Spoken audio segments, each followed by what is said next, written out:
Bonjour. Si nous parlions aujourd'hui de santé mentale en lien avec le culte des témoins de Jéhovah notamment, premièrement en voyant un peu ce qui est dit sur leur site jw.org à ce sujet, alors en version française, c'est quelque chose d'assez récent puisque on a la tour de garde numéro 1 en 2023 qui propose une petite série d'articles sur la santé mentale et l'aide que la Bible peut offrir à ce sujet. Les problèmes de santé mentale touchent des millions de gens partout dans le monde, et ce, quel que soit leur âge, le niveau de vie ou d'instruction, l'appartenance ethnique ou nationale et le contexte religieux. Que sont les maladies mentales et quels effets ont-elles? Cette revue va souligner l'importance de bénéficier d'un traitement médical adapté et présenter les diverses manières dont la Bible peut apporter son aide. Alors c'est bien sûr essentiellement la Bible qui va être mise en avant, hein, mais c'est vrai que de moins en moins, j'ai l'impression, la Watchtower, enfin comment dire, ça- historiquement, chez les témoins de Jéhovah, le recours à la psychiatrie, ça fait des décennies que c'est quand même mal vu au sein des congrégations, des assemblées.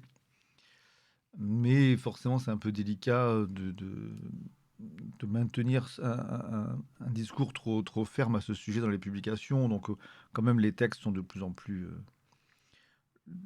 tranquilles à ce sujet, hein, évidemment. Et donc, j'espère qu'aujourd'hui, un frère ou une sœur qui a des problèmes de santé mentale peut aller voir un ou une psychiatre sans se faire trop embêter par ses frères et sœurs, hein, j'espère bien. Mais malheureusement, bon, c'est quand même la Bible qui est citée comme, euh, comme aide primordiale. Et en fait, bah, on peut quand même être facilement vu comme quelqu'un de faible spirituellement si on n'arrive pas à se sortir d'un mauvais pas psychique grâce à la Bible. C'est un peu le souci. Mais voilà, pour limiter les effets pervers de tous ces discours-là, enfin, la Watchtower a quand même, elles sont pas complètement dingues et stupides non plus, enfin, on peut l'espérer. Donc il y a quand même ici des rappels qui sont faits, rappelant qu'un trouble mental est un véritable problème de santé. Et bon, si on le prend par là, on peut finir par accepter l'idée que ça nécessite une guérison. Comme c'est précisé ici, dans certains cas, vous avez probablement besoin de l'aide d'un spécialiste pour identifier les causes et les traiter. En fait, c'est principalement à ce moment-là, en ce début hein, de dossier, que c'est précisé, pour ce que j'en ai vu. Il y a quand même déjà une petite ouverture sur le fait que même si la Bible n'est pas un manuel de médecine, elle contient des pensées très utiles en rapport avec la santé mentale. Et en fait, tout le reste va être orienté là-dessus, hein. Dieu se soucie de vous, la prière, la consolation des Écritures, l'exemple de personnages bibliques. Bon là, franchement, bon, c'est compliqué de se soigner mentalement en prenant l'exemple des personnages de la Bible, je pense, hein. On est quand même sur des modes de vie très différents, et même s'il y a une espèce comment dire, notre cerveau n'est pas tellement changé depuis 2000 ans, mais enfin, on est sur des exemples peu difficiles à appliquer aujourd'hui quand même. Et alors ensuite, on parle de venir en aide aux personnes présentant un trouble mental. C'est bien sûr qu'il faut s'aider, mais attention quand même à pas penser que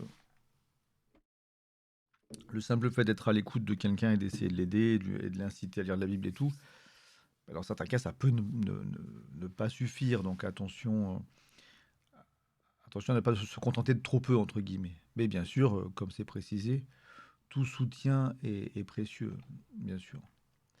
Je parlais tout à l'heure du fait que, bon, même si les publications à ce sujet aujourd'hui, bien évidemment, elles mettent encore beaucoup la Bible en avant, mais quand même, elles présentent l'aide psychiatrique de manière neutre. Bon, elle est un peu évasive et neutre là-dessus.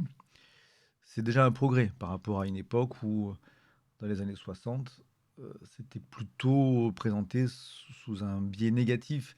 Et en fait, c'est toujours pareil, hein, chez les témoins de Jéhovah ou dans d'autres, n'importe quelle communauté de ce type, bah, il y a des enseignements qui peuvent être donnés à certaines époques et puis ensuite être répétés et martelés, en tout cas mémorisés et pérennisés de génération en génération pendant longtemps. Ça peut avoir des effets à long terme, certains aspects. Et notamment, comme je le disais, et ça clairement je l'ai constaté, hein, je l'ai vraiment vu de très près.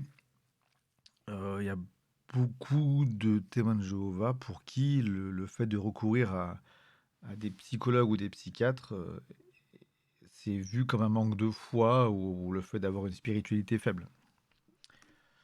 Donc attention à ça. Et dans cet article de la Tour de Garde de 1963, par exemple, quand on parle de ce sujet-là, où se tourner pour recevoir des conseils,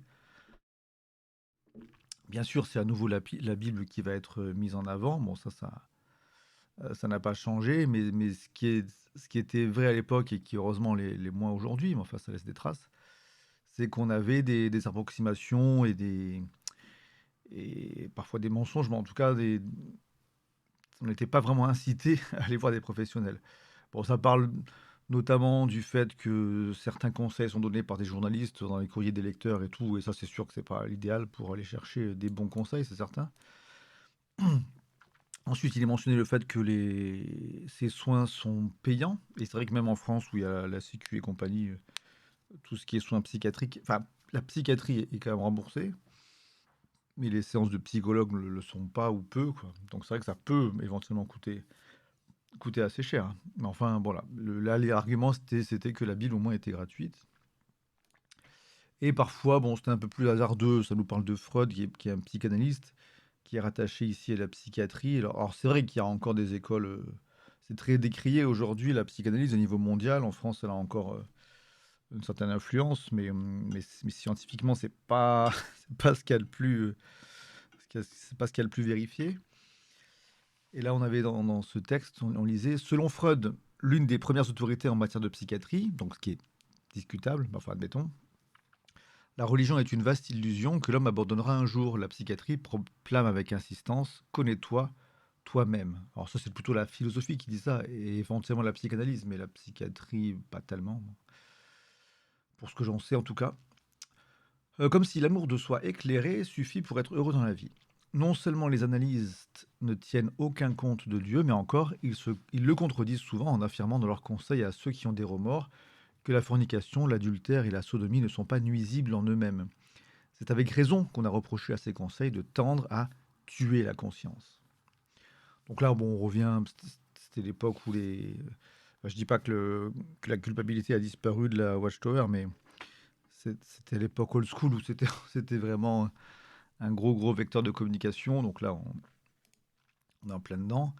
De plus, la psychanalyse expose au grave danger de voir l'analyste vous imposer ses propres valeurs, confondant ses idéaux personnels avec les vérités impersonnelles. Et ça, c'est une grande crainte, hein, je pense, ouais, chez beaucoup de témoins de Jéhovah, de se voir influencer. Déjà que j'ai parfois entendu chez les TJ que si on faisait de la méditation, par exemple, ça nous vidait le cerveau et qu'on pouvait se faire posséder par des démons. Bon, euh, clairement, toute influence extérieure est vue comme dangereuse, hein, donc c'est... Et peut-être que certains pensent aussi que s'ils vont chez un psychologue ou un psychiatre, ils vont devoir parler du fait qu'ils sont témoins de Jéhovah et qu'on va essayer de les faire sortir de ce qu'on appellera une secte ou compagnie. Donc ça, il peut y avoir des peurs de ce type aussi, hein, dans ce genre de contexte, évidemment. Alors, juste pour terminer là-dessus, c'est peut-être un sujet sur lequel je reviendrai, hein. Ah oui, ça parlait des conseils ensuite. Les conseils idéaux.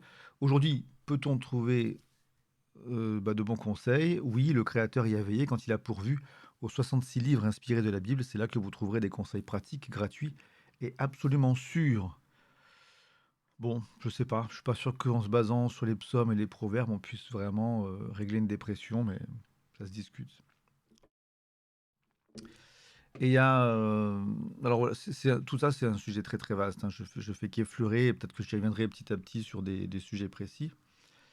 Mais on a une publication de 2018, pas très ancienne, du journal britannique de psychiatrie, Alors là, pour le coup, 2018, bah, il y a eu quand même un certain recul, hein, et donc l'étude, donc on a une étude de 50 témoins de Jéhovah admis dans les services de santé mentale d'Australie, Australie de l'Ouest.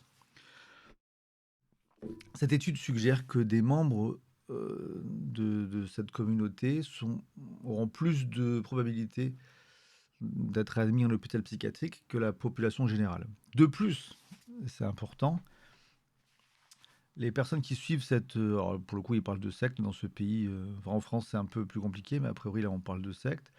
En France, les suivants de cette secte ont 3 fois plus de probabilité d'être diagnostiqués schizophréniques et 4 fois plus de schizophrénie paranoïde par rapport au reste de la population. Donc, c'est pas rien. Et c'est vrai que j'ai côtoyé concrètement, très concrètement, des personnes qui chez les témoins de Jéhovah, avaient des troubles mentaux et qui refusaient l'idée de se soigner et qui, même dans certains cas, quand c'est des personnes qui étaient un peu plus ou moins actives suivant les périodes, et dans des moments où ces personnes étaient peut-être un peu refroidies, comme on dit chez les témoins de Jéhovah, que vous allez moins en réunion, etc. Chez certaines personnes, les symptômes sont plus doux, plus faibles quand elles s'éloignent un peu des réunions et compagnie. Ce qui me semble pas complètement illogique, puisque qu'est-ce qui génère alors j'ai vu des articles qui parlent précisément de ça, je les étudierai une autre fois dans ces vidéos, mais qu'est-ce qui participe à ces risques accrus de paranoïa, etc. C'est le fait qu'on parle du monde comme étant quelque chose de dangereux et de bizarre et tout. On est dans des prédictions apocalyptiques avec des prophéties qui se réalisent jamais, etc. Donc, c'est une belle soupe pour les problèmes de santé mentale, ça c'est sûr. Bon, donc c'est, comme je disais, vaste sujet, on y reviendra, mais c'est bien que ça soit étudié de cette façon-là. Donc là, je vais peut-être pas forcément, l'article coûte 31 euros, ce qui n'est pas une somme folle, mais je suis pas sûr de l'acheter. À voir. En tout cas, c'est toujours intéressant. Je vous dis à une prochaine fois pour ce sujet ou un autre. Portez-vous bien. Au revoir.